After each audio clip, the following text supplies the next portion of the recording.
We don't want Charlie Kirk on our campus. We don't want fascists on our campus. We don't want to support that here.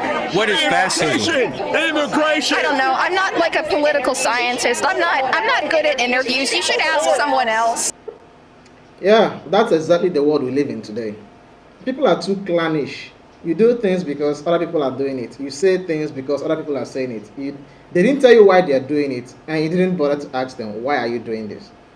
But you sheepishly follow what other people are doing, follow what other people are saying, that without forming your own opinion about what you are even defending or protesting about.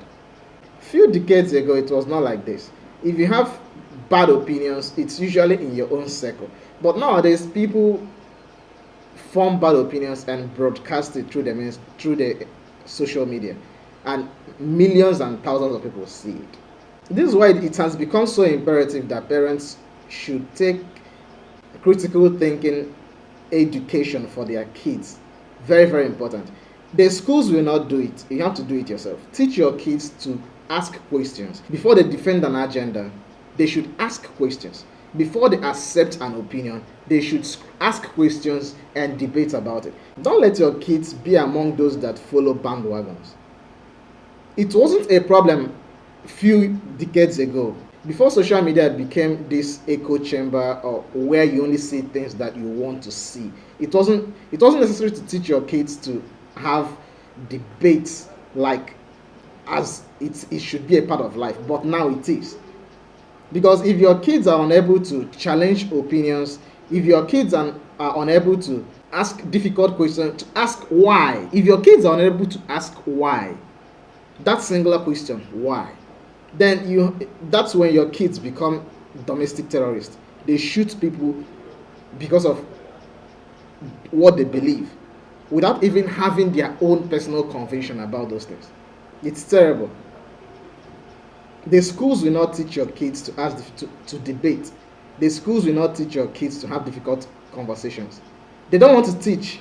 So it's on you as a parent to teach your kids to start early. As early as primary school. Let them start forming their own opinions.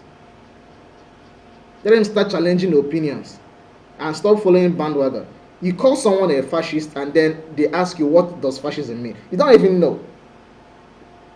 You said fascism because your friend said, okay, he's a fascist. He's a fascist. You don't know what that means. There is no mainstream media anymore. You can't trust the mainstream media. They will tell you, people that wear fancy suits and stay in fancy offices with fancy cameras, they tell you that someone is a fascist. You can't trust them. That's probably where majority of all the name callings are coming from mainstream media. Racist, fascist, threat to democracy, they are coming from mainstream media. You can't trust those guys anymore. You have to form your own opinion, debate them, ask them why. If they can't tell you why, then you are being indoctrinated. The mainstream media cares more about the number of audience than the quality of the message that they put out there. If it's true or false, they don't care about it anymore. You just have to do your own fact finding and fact checking the mainstream media. It's terrible that we have to fact check the mainstream media, that we expect to give us facts. We live in a world where we have to fact check the people that we expect naturally to give us facts. It's terrible. It's a scary world. You have to take it serious with your kids. Teach your kids to debate, to ask questions. This is embarrassing. He's a fascist. Why is he a fascist? You don't know. How is he a fascist? You can't even say. And to make matters worse, stupid people put their opinions on the internet. Now that brings me to this second issue here. Look at this. My baby brother that I'm paying his school fees hates chores. They called me to talk to him and I told him I will pay him salary weekly to do all his chores. And he will forfeit salary any week I hear complaints. This is people making their opinion, trying to make their opinion mainstream. You pay your brother to do daily chores, normal regular things that human beings should do. You have to pay him salary to do it, and you are not ashamed of yourself to even say it. You have to post it on Twitter for the whole world to read. It's a terrible word. This kind of people, of course, there have always been bad parents. Bad parents have always been in existence since time immemorial. But we didn't have to read them on the internet, even when we don't want to read about them. We only see people that are being bad parents when either we go to their house or we know them personally. I don't even know who this is. Now the nonsense she's doing in her house, she has to post it on the internet for the whole world to read. And the gullible ones that cannot form their own opinion will think that this is okay. Paying someone's salary to do daily chores. You are paying someone's salary. How does that even make sense to you? How about when you don't have money to pay him salary tomorrow and he has to stop? You incentivize people doing the bare minimum, the most little things that human beings are expected to do. You pay them salary. You incentivize them. You make them feel that it's transactional. Kids, for that matter. And to even make matters worse, she's responding to something else. And here it is. She's responding to someone else. She's responding to this. My sister once missed uni because she was forming feminist and grown at 18. We kept getting reports that she refused to do chores at home and always said, I'm 18, I'm grown. She later got admission into a private uni, but me and my brother refused to pay her tuition that year. She missed it. By the next day, she came back to her senses and we sorted her out. Today, she's an OAP, I don't know what that means, and doing really well.